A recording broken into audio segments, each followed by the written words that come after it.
recently looked at ways to improve soil health and drainage.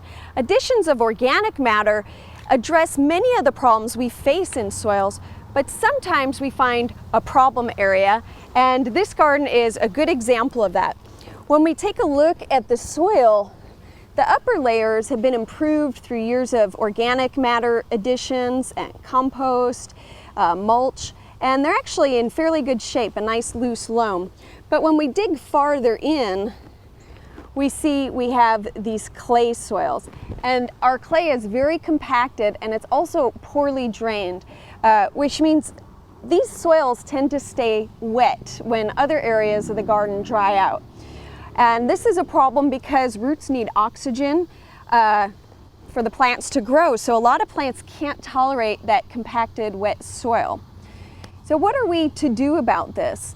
Our options are fairly limited. We could excavate, if this were a brand new garden, we might excavate all of the soil out to a depth of 18 to 24 inches and bring in a looser soil. But in an established garden with trees and shrubs, that's really not an option.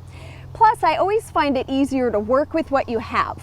That's true if you're working with shady conditions or wet conditions or dry conditions. So here, to work in a wet site, we can do a couple of things. One is to control the irrigation, make sure we're not overwatering. That's both here, but also in the areas that drain to this garden. So we need to control irrigation in the larger area. And most importantly is to select plant material that can tolerate these conditions. This deciduous holly, or Ilex decidua, is a good example of a tree that works well in clay soils.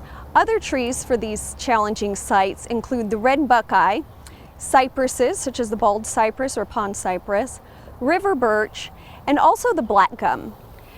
Beneath the holly, we have an abelia growing. This is Ruby Anniversary. It's an Abelia grandiflora cultivar, and this plant does very well in clay soils.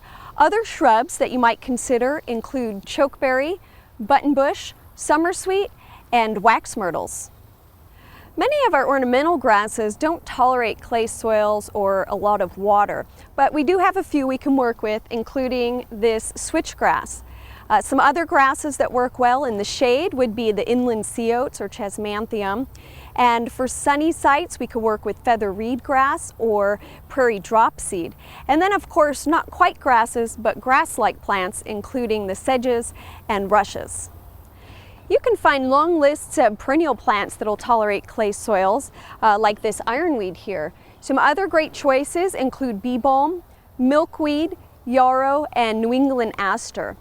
So remember, if you have clay soils, it's better to work with those soils by selecting the appropriate plant material, in addition to doing what you can to improve drainage and organic matter.